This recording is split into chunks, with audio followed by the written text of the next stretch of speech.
साथियों, आज के इस वीडियो में परसेंटेज यानी प्रतिशतता के कुछ इंपॉर्टेंट प्रश्न लेकर आए हैं इस वीडियो के अंदर।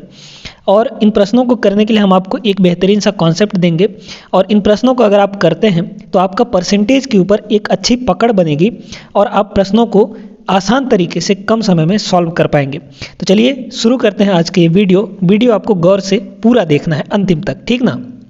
तो चलिए बिना देरी किए शुरू करते हैं। यहाँ पर पहला प्रश्न देखिएगा, दो संख्याएं एक तीसरी संख्या से क्रमशः 8% और 28% अधिक हैं। उन दोनों संख्याओं का अनुपात कितना होगा। देखिएगा यहाँ पर दो संख्याएं हमारे पास है ना, ए और बी। मान लीजिए कि दो संख्याएं ए और बी हैं और ये जो दोनों संख्याएं हैं तीसरी संख्या, किसी तीसरी संख्या से, मान लीजिए ये तीसरी संख्या है ना, तीसरी संख्या। तो यहाँ पर देखिए कह रहा है कि ये जो दोनों संख्याएं हैं तीसरी संख्या से 8% और 28% अधिक है। तो देखिए जिस राशि से हम तुलना करते हैं उसको हम लोग 100% मान लेते हैं। 100% मानना आसान होता है। अगर आपको प्रश्न आसान तरीके से करना है तो आप सीधे सीधे उसको 100% मान लीजिए, ठीक है। 100% का अर्थ होता है कि एकदम पूरा। तो अगर हम तीसरी संख्या को 100% मान लें, है ना, 100% मतलब 100, ठीक है। तो तीसरी संख्या से जो पहली संख्या है वो 8% अधिक है। मतलब तीसरी संख्या हमारी क्या है, 100 है। इस 100 से जो पहली संख्या वो 8 अधिक है ना। तो 100 से 8 अधिक करिए यानी 108। तो पहली संख्या 108 है और दूसरी संख्या तीसरी संख्या से 28 अधिक है, यानी इससे 28 अधिक करिए। तो 100 से 28 अधिक करेंगे तो ये हो जाएगा 128। सही बात है, जैसा जैसा प्रश्न में बोला गया था वैसे वैसे हमने कर दिया। अब पूछा जा रहा है उन दोनों संख्याओं का अनुपात कितना है। मतलब हमको ए और बी में अनुपात देखना है कि ए और बी में कितना का अनुपात है। दोनों संख्याएं यही तो हैं, ए और बी, है ना। बस इनको काट लीजिए। देखिए 4 से ये दोनों कट जाएंगे तो 4 से इसको काटिए। 4 दूना के 8, कितना हो जाएगा 2 और 28 हो गया। 4 सत्ते 28 यानी 27 ये हुआ। इसको भी 4 से काटेंगे तो ये हो जाएगा 4 तिया 12, 4 दूना के 8, ठीक है। यानी 27:32, मतलब ऑप्शन नंबर ए आपका करेक्ट हो जाएगा। देखिए आसान है, बहुत आसान है, बशर्ते आपको अच्छे से समझना है चीज़ों को। कॉन्सेप्ट आपको ध्यान में रखना है, कैसे प्रश्नों को करते हैं ये भी आपको अच्छे से ध्यान में रखना है। प्रैक्टिस करते हैं तो सवाल ऐसे बहुत आसान तरीके से बन जाते हैं और कम समय में बन जाते हैं, है ना। चलिए आगे बढ़ते हैं अगले प्रश्न के ऊपर। चलिए देखिएगा यहाँ पर दूसरा सवाल, दो संख्याएं 3:4 के अनुपात में है। यदि पहली संख्या का 60% 144 है तो दूसरी संख्या का 30% क्या होगा। अब इस प्रश्न को बहुत ही ध्यान से समझिएगा। देखिए दो संख्याएं हमारे पास किस अनुपात में, 3:4 में। तो वो दोनों संख्याएं क्या क्या हो जाएंगी, 3x और 4x हो जाएगा। बिल्कुल कोई बात नहीं है ना। जैसे अनुपात में दिया रहे तो 3x 4x मान सकते हैं आप। तो देखिए यदि पहली संख्या का 60% किसके बराबर है, 144 के बराबर। तो पहली संख्या हमारी क्या है, 3x, यानी 3x का कितना प्रतिशत, 60%। प्रतिशत मतलब बटा में 100 किसके बराबर है, 144 के बराबर, है ना। यहाँ से आप x का वैल्यू निकाल लीजिए।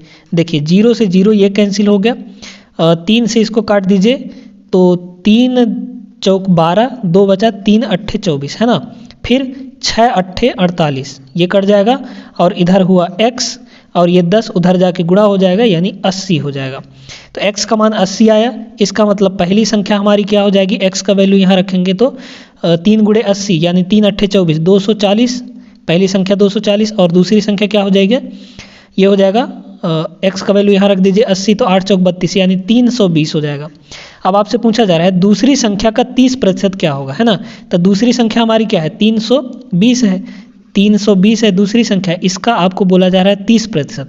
तो इसका 30% मतलब 30/100 काट दीजिए, 0 0 0 0, है ना। 3 दूना 6, 3 तिया 9 यानी 96 हो जाएगा।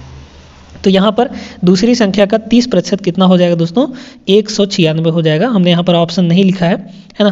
जिस ऑप्शन में दिया रहता वो आप यहाँ पर टिक कर देते आसानी से। तो देख लीजिए आसान है। यहाँ पर हम लोग बढ़ते हैं अगले सवाल के ऊपर। उम्मीद करते हैं कि ये सवाल तो आपको अच्छे से क्लियर हो गया होगा, समझ में आ गया होगा। चलिए देखते हैं यहाँ पर अगला सवाल, एक संख्या में 25% की कमी की जाती है और फिर 25% की वृद्धि की जाती है। उसमें हुई शुद्ध प्रतिशत वृद्धि या प्रतिशत कमी ज्ञात कीजिए, है ना। यहाँ पर समझिएगा, इस प्रश्न को बड़े ही ध्यान से समझिएगा। ऐसा प्रश्न जब भी दे, जैसे देखिए किसी एक राशि में लगातार 2 बार चाहे कमी हो चाहे वृद्धि हो, वो भी प्रतिशत में, है ना। कोई भी एक राशि हो, जैसे मान लीजिए x ही है, इस राशि में लगातार 2 बार चाहे कमी हो चाहे वृद्धि हो, एक बार कमी हो या एक बार वृद्धि हो, मतलब दो चीज़ होनी चाहिए, है ना, कमी या फिर वृद्धि, 2 चीज़ें लगातार होनी चाहिए, तब उसमें पूरे रूप से, है ना, पूर्ण रूप से उसमें कितना प्रतिशत का वृद्धि या कमी होगा, उसको निकालने के लिए एक फॉर्मूला होता है। ध्यान दीजिएगा, वो फार्मूला ये है, आप इसको बेसिक मेथड से भी निकाल सकते हैं, लेकिन यहाँ पर ट्रिक निकालिएगा, और ट्रिक तभी लगाइएगा जब एक ही राशि में 2 बार हो रहा हो, वो घटना 2 बार घट रही हो, कमी हो या फिर वृद्धि 2 बार घट रही हो, प्रतिशत वृद्धि या कमी, ठीक है। तो 2 बार हो रहा है, देख लीजिए, एक बार कमी हो रहा है 25% का और दूसरी बार यहाँ पर वृद्धि हो रहा है, तो लगातार चीज़ें हो रही हैं, लगातार घटनाएं हो रही हैं।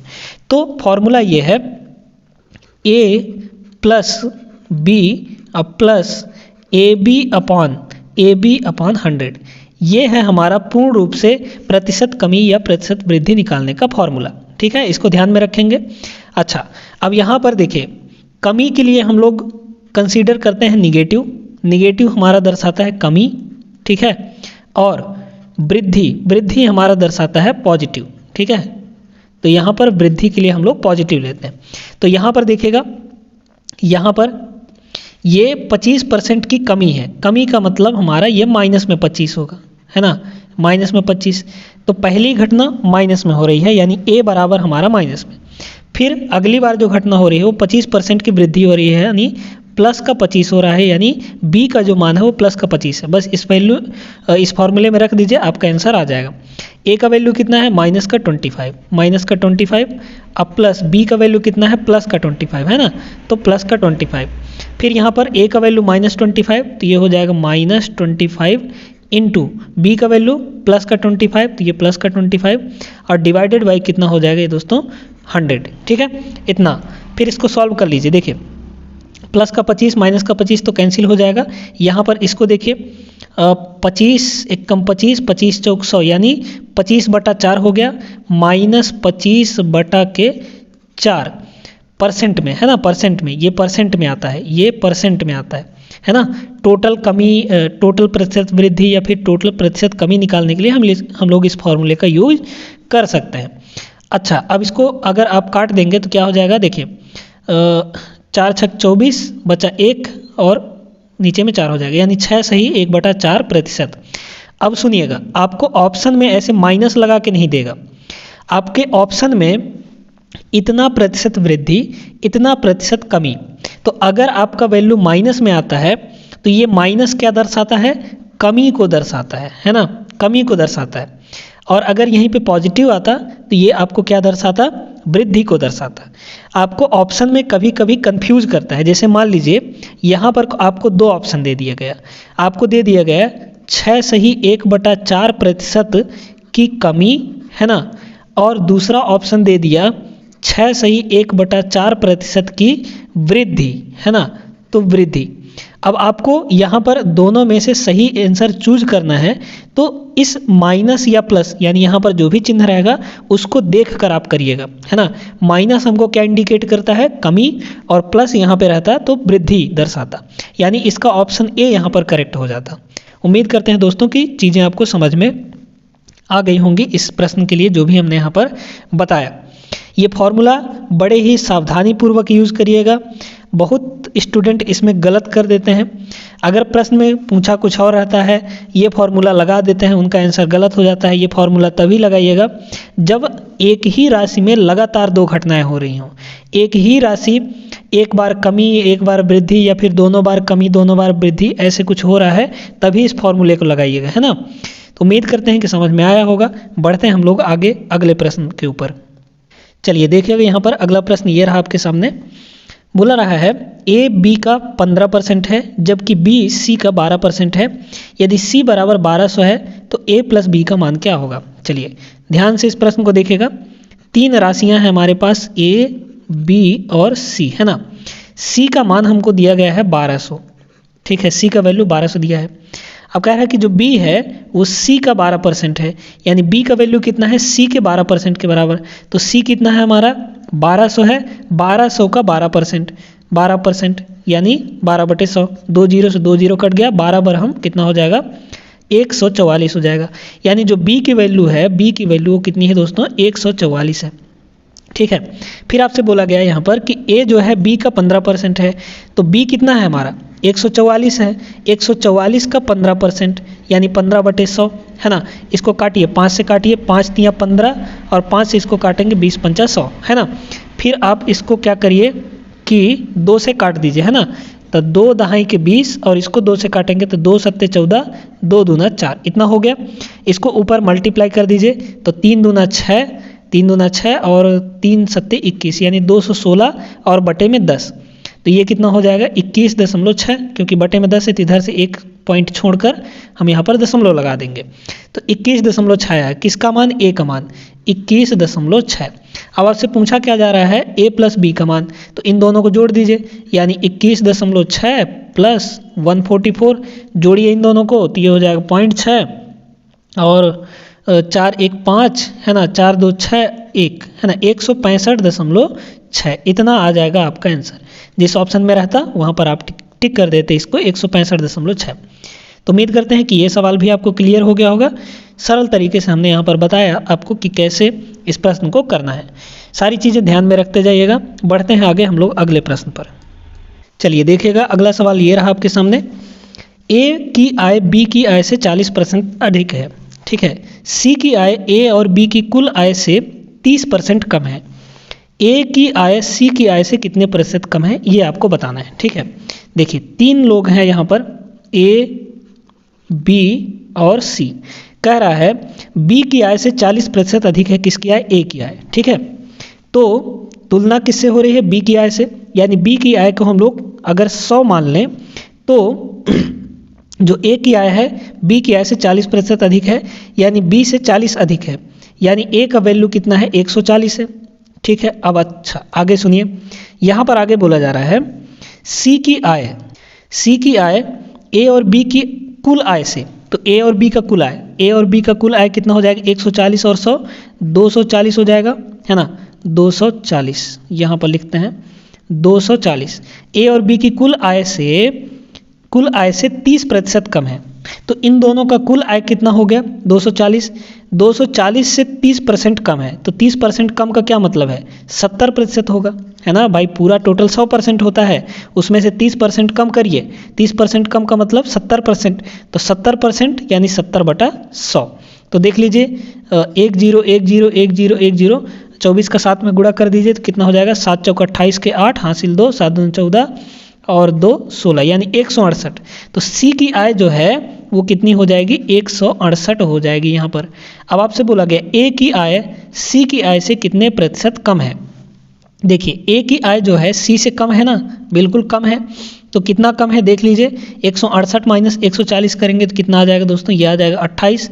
तो 28 कम है, किससे कम है तो सी से कम है ना, तो तुलना वाली राशि को हम लोग नीचे लिखते हैं, किससे कम है तो सी से कम है, सी की आय से कम है, तो कितना हो जाएगा नीचे में हमारा 168।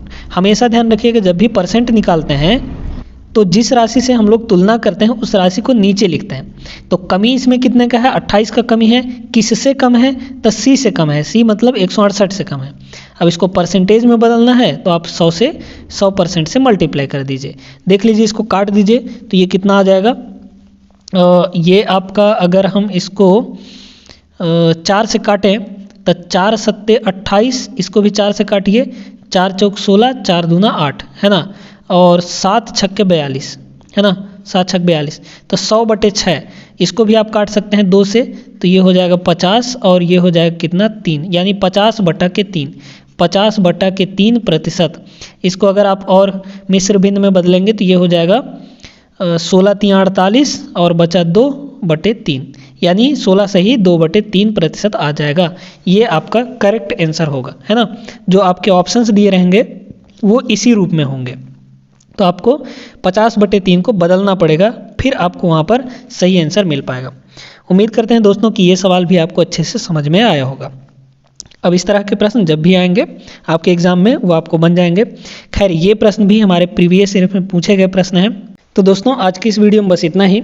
उम्मीद करते हैं कि सारे प्रश्न आपको अच्छे से क्लियर हो गए होंगे। महत्वपूर्ण प्रश्न करवाए हैं हम और इनका कॉन्सेप्ट भी आपको अच्छे से समझ में आ गया होगा। चलिए हम लोग मिलेंगे अगले वीडियो में ऐसे ही इंटरेस्टिंग वीडियो लेकर, इंटरेस्टिंग क्वेश्चंस लेकर, इंपॉर्टेंट होंगे जो, है ना। तो चलिए फिर मिलते हैं अगले वीडियो में। तब तक आप लोग सभी अपना ख्याल रखिएगा। जय हिंद।